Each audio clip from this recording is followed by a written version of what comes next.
Il faut que vous sachiez une chose, internationalement, le président actuel, Nicolas Sarkozy, a été mon chargé de relations publiques. Il a rendu à une position que je défendais depuis 10 ans une dimension mondiale et internationale qu'elle n'avait pas auparavant.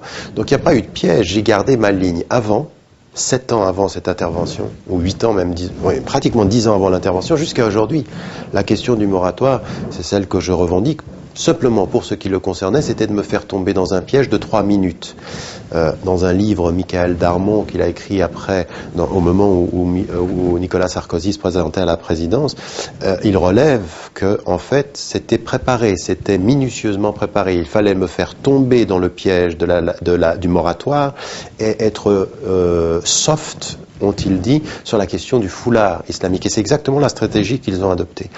Ce qui a amené les gens à ne pas écouter ce que j'avais dit, parce que j'ai dit très très clair et en 3 temps. D'un point de vue personnel, l'application de la lapidation, je m'y suis opposé. Je m'y suis opposé au Nigeria, je me suis opposé dans les pays d'Afrique, mais je m'oppose dans les pays les plus riches, les pétromonarchies vis-à-vis desquelles, effectivement, l'Occident malheureusement ne dit rien parce qu'ils ont, comme je le répète souvent, l'argent pour nous faire taire. Et ma position, elle est extrêmement claire. Elle est de dire, des textes existent dans les sources scripturaires du Coran et de la tradition prophétique. Ils existent, on ne peut pas le nier, ils sont là. J'ai 3 questions à poser aux savants. Qu'est-ce que disent exactement ces textes? Quelles sont les conditions d'application de ces textes et dans quel contexte?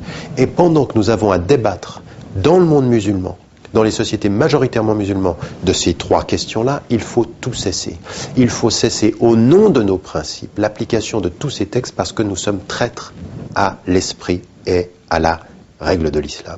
Pourquoi? Parce que aujourd'hui, dans le silence des femmes et des hommes, pauvres, et en général surtout des femmes, et surtout les pauvres, sont tués, sont exécutés, lapidés parfois, ils subissent des châtiments corporels et des opposants, la peine capitale, sans que personne ne dise rien, ou alors on dit c'est pas vraiment l'islam. Et donc ma position, elle est de dire faut cesser, faut ouvrir le débat, avec l'idée que, pour moi, évidemment, elles ne sont pas applicables. Alors on a fait comme si on n'entendait pas le fait que j'ai dit que ça n'était pas applicable. On a fait en sorte de penser que je pouvais soutenir ceci, ce qui n'était pas du tout le cas.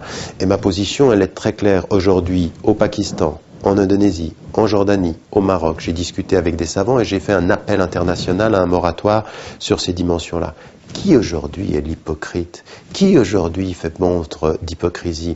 Ma position qui est restée la même depuis plus de 10 ans, où le président Sarkozy et tant d'autres présidents en Occident qui sont à nous appeler aux droits de l'homme quand il s'agit de les défendre théoriquement et dans les salons de nos capitales, mais se taisent d'un silence assourdissant quand il s'agit de dénoncer la politique, par exemple, de des pétromonarchies de l'Arabie Saoudite et qui appliquent les châtiments corporels, qui appliquent la peine capitale et qui appliquent la lapidation, et de partir en Arabie Saoudite et à Riyad et de nous faire un discours depuis Riyad appelant le monde à considérer l'islam modéré de l'Arabie Saoudite. C'est quand même un monde, c'est quand même un monde.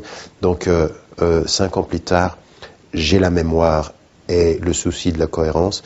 Les médias ont moins de mémoire et s'intéressent peu à la cohérence.